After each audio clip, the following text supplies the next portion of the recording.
Surah An-Nasr ini merupakan surah ke-110 di dalam Al-Quran. Kemudian surah An-Nasr ini juga Allah turunkan di satu kota, yaitu kota Madinah.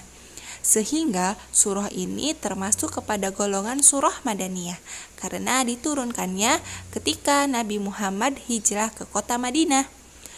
Surah An-Nasr hanya memiliki 3 ayat teman-teman, dan kata An-Nasr pada surah ini memiliki arti pertolongan yang berkaitan dengan asbabul nuzul atau sebab-sebab diturunkannya surah An-Nasr ini. Ada peristiwa apa saja yang terjadi sebelum surah ini diturunkan? Fathu Mekah, pembebasan kota Mekah.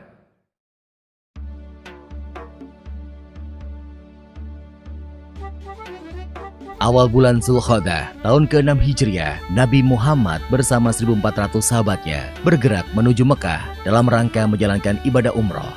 Rombongan besar tersebut membawa 70 ekor unta sebagai hewan kurban. Para sahabat Nabi sangat antusias mengikuti perjalanan ke Mekah, terutama kaum muhajirin yang telah lama meninggalkan kota kelahirannya. Namun, perjalanan mereka terhenti di wilayah Hudaybiyah, 22 km arah barat kota Mekah. Di Hudaybiyah, beberapa orang Quraisy bertanya tentang keperluan rombongan Nabi datang ke Mekah.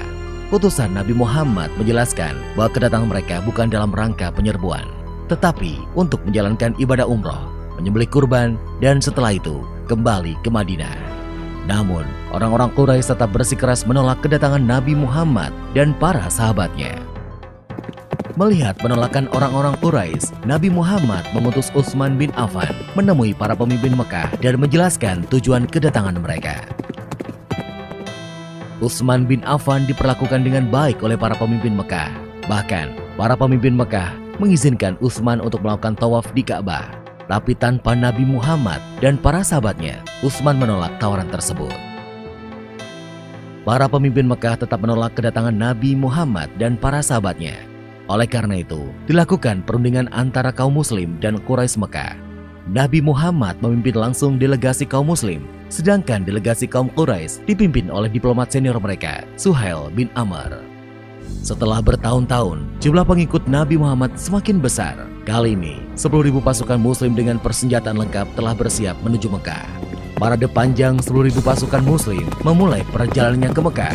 Kali ini, pasukan muslim akan melaksanakan misi yang sangat menentukan, yaitu Fathu Mekah atau pembebasan kota Mekah dari tangan kaum Quraisy. Para pemimpin Mekah sama sekali tidak menduga kekuatan pasukan Nabi Muhammad. Nabi Muhammad membagi 3 pasukannya melewati jalan yang berbeda, sehingga musuh tidak bisa memperkirakan dengan tepat jumlah pasukan muslim. Ketika pasukan muslim memasuki Mekah, kaum Quraisy hanya bisa pasrah karena tidak mungkin melawan kekuatan sebesar itu. Abu Sufyan dan para pemimpin Mekah lainnya menyerah kepada Nabi Muhammad. Setelah menguasai Mekah tanpa pertumpahan darah, Nabi Muhammad mengambil keputusan yang tidak terduga dan tidak sesuai dengan tradisi bangsa Arab. Nabi Muhammad memerintahkan para pemimpin pasukannya mengucapkan Al-Yaum, Yaum Al-Marhamah, yang artinya adalah hari ini hari kasih sayang.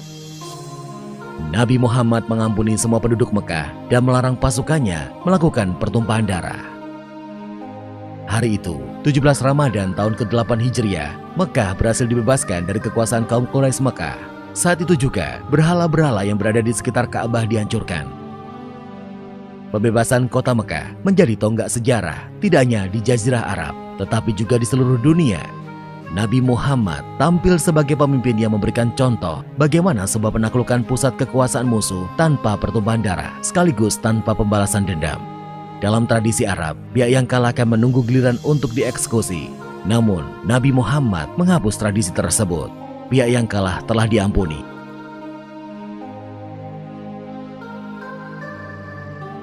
Setelah Ka'bah dibersihkan dari berbagai jenis berhala, Bilal pun diperintahkan Nabi untuk mengumandangkan azan.